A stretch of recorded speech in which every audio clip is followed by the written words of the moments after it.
মাত্র 13 বছর বয়সে রেডিওর দোকানে রেডিও সারাতেন যে মানুষটা, আজ সেই মানুষটা তৈরি সাউন্ড সিস্টেম গোটা বিশ্ব কাঁপিয়ে দিচ্ছে। হ্যাঁ, বোস কর্পোরেশন। লক্ষ্য করে দেখবেন, বোসের সাউন্ড কেনার অনেকেরই স্বপ্ন থাকে। তাদের সাউন্ড কোয়ালিটি এবং অডিও সরঞ্জামের চাহিদাও তাই আকাশ ছোঁয়া। কিন্তু এই বোস কর্পোরেশন কে হাতে ধরে তৈরি করেছিলেন জানেন? আমাদের বঙ্গ সন্তান অমর গোপাল বোস। অমর বোস ছোটবেলা থেকেই ছিলেন এক নীরব শ্রোতা। লোকের বাড়ির ভাঙা রেডিওর ভেতর শব্দের রহস্য উদ্ঘাটন করে বেড়ানোই ছিল তার একমাত্র পেশা। এই অমর বোসের বাবা ননী গোপাল বসু ছিলেন একজন ব্রিটিশ বিরোধী বাঙালি বিপ্লবী। তিনি তার রাজনৈতিক কর্মকাণ্ডের জন্য কয়েকবার কারাবন্দীও হন। তাই ব্রিটিশ উপনিবেশ পুলিশের হাতে গ্রেপ্তার এড়াতে 1920 সালে তিনি কলকাতা থেকে পালিয়ে আমেরিকা চলে আসেন। আর সেই সূত্র ধরেই অমর বোসের জন্ম হয় আমেরিকায়। অমর বোস বুঝেছিলেন, সঙ্গীত শুধুমাত্র তরঙ্গ নয়, এ এক অনুভবের ভ্রমণ, প্রাণের আরাম আর অনুভূতির সেতু। তাই সেই অনুভূতিকে যত্ন করে মানুষকে শোনানোর দায় তিনি নিজের কাঁধেই তুলে নিয়েছিলেন। আর তার সেই উত্থানের কাহিনী আজও ইতিহাসের পাতায় অমর হয়ে রয়ে গেছে। অমর বোস যে শুধুমাত্র বোস কর্পোরেশনের প্রতিষ্ঠাতা তা কিন্তু নয়।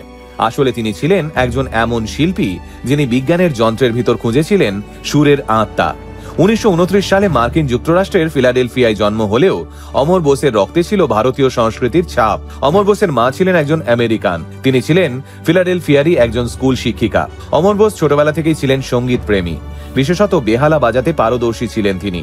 আর তার নেশা বলতে ছিল ঘন্টার পর ঘন্টা ধ্রুপদী সঙ্গীতের রেকর্ড শোনা। সেই সময় দ্বিতীয় বিশ্বযুদ্ধ চলছে, তাই নিজের হাতে খরচ জোগাড় করার জন্য ফিলাডেলফিয়ার একটি রেডিওর দোকানে কাজ নেন অমর বোস। তবে শুধু দোকানেই নয়, বিভিন্ন মানুষের বাড়িতে গিয়ে রেডিও সারাতেন অমর বোস। এত কিছুর মধ্যেও নিজের পড়াশোনা ছাড়ার কথা স্বপ্নেও ভাবেননি তিনি।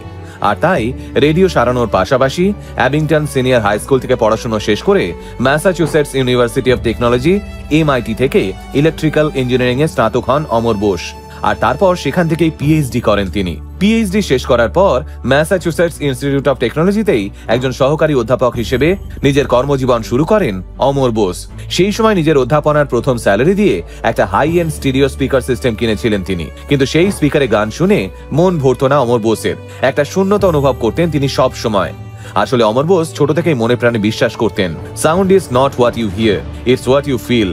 আর তাই সেই সুরকে অনুভব করার অনুসন্ধানে নেমেই তিনি খুঁজে পান বোস কর্পোরেশন প্রতিষ্ঠা করার প্রথম রাস্তা। পদার্থবিদ্যার সূত্রকে হাতিয়ার করেই অমর বোস লেগে পড়েন সম্পূর্ণ নিজের মনের মতো মিউজিক সিস্টেম তৈরির কাজে।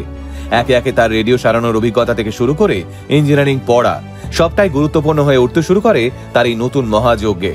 এরপর অডিটোরিয়াম শব্দের প্রতিফলন তত্ত্ব কাজে লাগিয়েই তিনি তৈরি করেন এমন একটা সাউন্ড সিস্টেমের নকশা যা শ্রোতার কানে একেবারে নয়েজ ফ্রি হয়ে ধরা দেয়।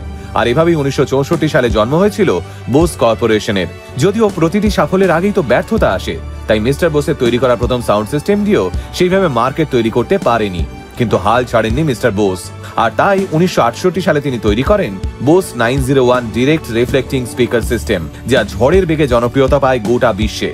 আর এভাবেই একটু একটু করে সাফল্যের শিখরে পৌঁছে যায় বোস কর্পোরেশন। যদিও বোস কর্পোরেশনের পাশাপাশি MIT-তে অধ্যাপনার কাজও দক্ষ হাতে সামলেছিলেন অমর বোস।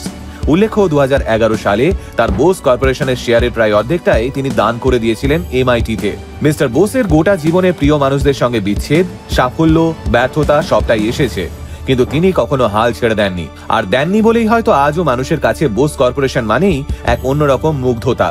দুর্ভাগ্যবশত 2013 সালে মিস্টার অমর বোস শেষ নিঃশ্বাস ত্যাগ করেন। আসলে মিস্টার বোস প্রতিটি স্পিকারের ভিতর খুঁজে গেছেন মানুষের হৃদস্পন্দন। সাউন্ড ওয়েভ, ইঞ্জিনিয়ারিং আর সঙ্গীতের মিশেলে তিনি সৃষ্টি করে গেছেন এমন এক প্রযুক্তি যা আজ বিশ্বজুড়ে মানুষের ঘরে সুরকে করে তুলেছে জীবনের সর্বোচ্চ সম্পদ। তাই গোটা আলটিমেট মোটিভেশন টিম প্রণাম জানায় স্বর্গীয় মিস্টার অমর বোসকে।